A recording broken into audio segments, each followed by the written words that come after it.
que haces brillar sobre todo tu omnipotencia, perdonando y teniendo misericordia, multiplica sobre nosotros tu gracia, para que corriendo tras tus promesas nos hagas partícipes de los bienes celestiales. Así reza esta hermosa oración colecta de nuestro 10º domingo después de Pentecostés, oración que ustedes tienen en sus misalitos y también en las hojitas que repartimos cada domingo. Oración que viene después del introito, que vale la pena meditar, muy hermosa.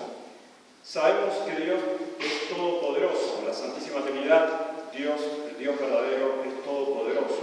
Lo rezamos cada domingo en el credo, cada día en las oraciones de la mañana lo decimos en nuestro credo. Creo en Dios Padre Todopoderoso, Creador del cielo y de la tierra. Lo hemos aprendido hace muchos años en el catecismo. Hacer el universo visible e invisible de la nada, sin materia preexistente, sin nada preexistente, no solamente la materia, es algo que solo Dios lo puede hacer. Solo Dios, que es el ser infinitamente perfecto, todopoderoso, puede dar el ser. Eso es efecto de su omnipotencia. Pero fíjense lo que reza la oración de hoy, la oración de nuestro 10º domingo después de Pentecostés. Oh Dios, que manifiestas sobre todo, máximamente, sumamente, tu omnipotencia, perdonando y teniendo misericordia. Dios es más omnipotente, por así decirlo, si podemos decirlo de esa manera, perdonando al pecador que creando y sacando de la nada a todos los seres del universo. San Agustín lo dice claramente: mayor cosa es que de un impío, de un pecador, se haga un justo, que crear el cielo y la tierra. Mayor cosa es que de un impío, de un pecador, se haga un justo, que crear el cielo y la tierra, lo dice San Agustín. Y Santo Tomás explica estas palabras de San Agustín dándonos la razón de por qué es más efecto de la omnipotencia divina perdonar que crear. Y dice Santo Tomás que la justificación del pecador termina en el bien eterno que es participación de la vida misma de Dios, es un bien sobrenatural. Cuando Dios perdona al pecador, al impío, entonces lo que está comunicando es un bien eterno, la participación de su propia vida, que es un bien sobrenatural. En cambio, la creación de los cielos y la tierra termina en un bien natural y mudable, que es el ser físico de todos los seres. Entonces es mucho más grande esa participación en la vida de Dios, que es un bien sobrenatural, que el ser físico de todas las cosas, nuestro ser físico, que es un bien natural y mudable. Por eso dice Santo Tomás de Aquino, cita a San Juan 14:12, el cielo y la tierra pasarán, pero mis palabras no van a pasar. El ser físico que Dios crea va a pasar, pero el cielo sobrenatural, ¿no es cierto?, en el cual nosotros estamos llamados, no va a pasar, el bien eterno no pasa. Y esto mismo es lo que da a entender también una hermosa oración de la Santa Misa. En el ofertorio, cuando el sacerdote derrama una gotita de agua en el cáliz que ya tiene el vino, dice también algo semejante. Dios, que maravillosamente creaste la dignidad de la naturaleza humana y que más maravillosamente la reformaste, la redimiste. Exactamente lo mismo que dice la oración de nuestro 10º domingo después de Pentecostés. Creaste maravillosamente la dignidad de la naturaleza humana, el ser físico, pero más maravillosamente lo has redimido a los hombres más maravillosamente. Dios es más omnipotente, por así decirlo, perdonando y teniendo misericordia que creando. De hecho, si el sacerdote voluntariamente no quiere derramar esta gotita sobre el cáliz, que ya tiene el vino, comete un pecado. No solamente porque es una ley que tiene que observar, una ley litúrgica que tiene que observar, sino porque significa precisamente eso, la omnipotencia divina en perdonar. Entonces, ¿de qué nos serviría debería a nosotros, queridos fieles, ser, existir, vivir, si al fin y al cabo no vamos a ser justificados? ¿De qué nos sirve entonces haber nacido si no vamos a ir al cielo? Por eso es más maravillosa esa redención de la naturaleza humana que la creación. Y el publicano de lejos no quería ni levantar los ojos al cielo, golpeaba su pecho diciendo: oh Dios, ten misericordia de mí, que soy un pecador. Yo os digo, este es el que volvió justificado a su casa, en vez del otro, porque todo el que se ensalza será humillado, y todo el que se humilla será ensalzado. Es la parábola del Evangelio de hoy, parábola que nos propone nuestro Señor, y que nos manifiesta entonces la terrible condición de todos nosotros, el ser pecador. Todos nosotros somos pecadores, pero también nos manifiesta esta omnipotencia divina, esta infinita omnipotencia divina en perdonar. Tan solo hay que humillarse, como dice la parábola, para poder recibir este efecto de la omnipotencia divina que es el perdón. Para recibir el perdón hay que humillarse, hay que confesarnos de nuestros pecados para alcanzar este perdón de Dios, que una vez más lo decimos, es la mayor obra divina. No hay mayor obra divina que el perdón de Dios. El fariseo no se confiesa ante Dios. Fíjense lo que hace el fariseo. No confiesa sus pecados. Le da gracias a Dios porque no es como el resto de los hombres. San Juan nos dice en su primera epístola: si decimos que no tenemos pecados, nos engañaríamos a nosotros mismos y la verdad no estaría en nosotros. Y fíjense qué solidario que es el apóstol, que ya estaba confirmado en gracia del Pentecostés, que era santo. Sin embargo, es solidario y dice: si decimos, se incluye. Si decimos que no tenemos pecados, mentiríamos, nos engañaríamos a nosotros mismos y la verdad, que es Dios nuestro Señor, no estaría en nosotros.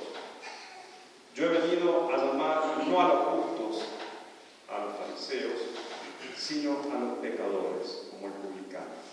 El publicano sí se confiesa y lo hace con todas las notas, con todas las cualidades de una verdadera y excelente confesión. Santo Tomás de Aquino dice que la confesión tiene que tener 16 notas, 16 cualidades. Algunas de ellas las tenemos, ¿no es cierto?, en el Catecismo Mayor de San Pío X, cuando San Pío X explica el sacramento de la penitencia. En las cualidades de la confesión, mejor dicho, de la contrición, pone 5 condiciones, 5 cualidades de la verdadera contrición.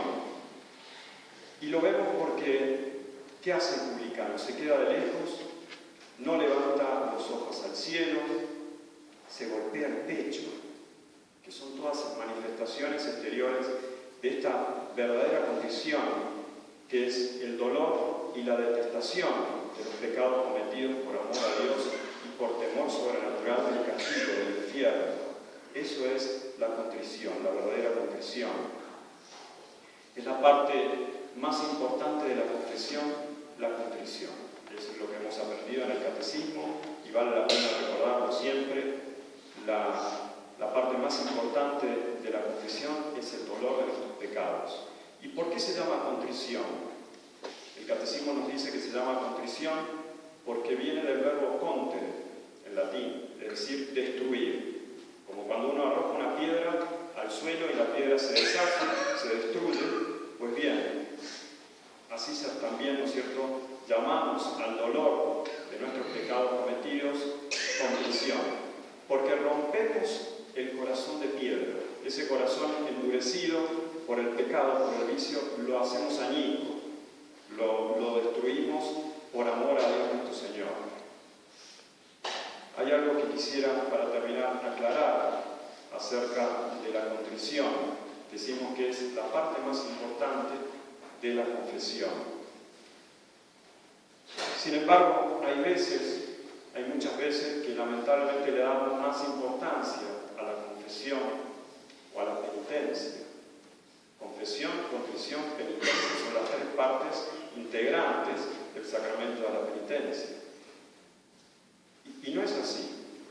El sacramento de la penitencia, ¿no es cierto?, que nos otorga este perdón de Dios, que es la máxima obra divina, tiene que estar sobre todo basado en el dolor que es fruto del amor a Dios nuestro Señor y de detestación del pecado. A veces vamos al confesionario mirándonos a nosotros mismos y no miramos a Dios. Hemos hecho nuestro examen de conciencia como frente a un espejo y miramos esa imagen empobrecida que tenemos de nosotros mismos, que muchas veces está deformada, y entonces vamos simplemente al sacramento de la confesión para cumplir con una forma, como hacían los fariseos, una simple forma. ¿Para qué entonces vamos a la confesión? Cuando estamos inspirados por ese espíritu, ¿no es cierto?, que como decimos no es imperfecto. No vamos por el puro amor a Dios nuestro Señor. Vamos para vernos purificados, para sentirnos limpios, simplemente para no sentir vergüenza de nosotros mismos. Pero ¿dónde queda Dios? ¿Dónde queda Dios en esta actitud? La confesión no debe ser, si me permiten, un maquillaje espiritual o una simple sesión de psicología, de ir a un sacerdote, ¿no es cierto?, como si fuera un psicólogo, y vaciar en él todo lo que tenemos adentro. Ese malestar por sentirnos, ¿no es cierto?, humillados por haber cometido el pecado. No, el pecado está en un segundo plano. Lo que hay que buscar cuando vamos al confesionario es a Dios nuestro Señor. El pecado es la aversión a Dios y la conversión a las criaturas. Entonces, para volver al perdón divino, uno tiene que volver a Dios, convertirse a Dios nuestro Señor.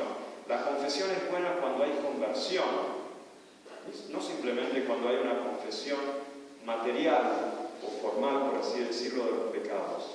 Tiene que haber una conversión a Dios, tiene que ser un acto no de vanidad espiritual, sino un acto de amor a Dios nuestro Señor y de volver a Dios nuestro Señor. Y eso no solamente con los pecados mortales, que son los más graves y los que nos privan de la voluntad de Dios, también con los pecados veniales. Cuando vamos a confesarnos los pecados veniales tenemos que tener dolor, tenemos que tener detestación de estos pecados, porque muchas veces se cae, como decimos, ¿no es cierto?, en esto de confesar mecánicamente, cumplir con una mera forma. Me quiero confesar cada 15 días, entonces lo hago. Está muy bien, pero eso no tiene que excluir la conversión, volver a Dios. Lo más importante, la parte más importante del sacramento de la penitencia es la contrición, el dolor, hacer añicos, destruir nuestro corazón, no solamente al pecado mortal, sino también a los pecados veniales. Contra ti solo he pecado, he hecho el mal ante tus ojos, dice el rey David en el Salmo 50. Contra ti solo he pecado, he hecho el mal ante tus ojos. El rey David, como sabemos, cometió dos graves pecados: adulterio con Betsabé y homicidio del marido de Betsabé, que era Urías. Pero él se arrepiente, tiene esta contrición, destruye su corazón apegado al pecado. Por eso nos ha dejado en el Salmo 50 todas las notas de la verdadera contrición, del verdadero dolor de los pecados. Contra ti solo he pecado, he hecho el mal ante tus ojos. No viene, ¿no es cierto?, a confesarse mirándose a sí mismo. Mira a Dios tu Señor. ¿Y qué hace el rey David? Intenta conquistar nuevamente el amor de Dios. Otro salmo muy hermoso es el Salmo 30, que vale la pena también leerlo y meditarlo. Bienaventurado aquel a quien le ha sido perdonado su pecado. Bienaventurado aquel a quien le ha sido perdonado su pecado. ¿Qué significa bienaventurado? Significa feliz, dichoso. Dichoso aquel a quien le ha sido perdonado su pecado.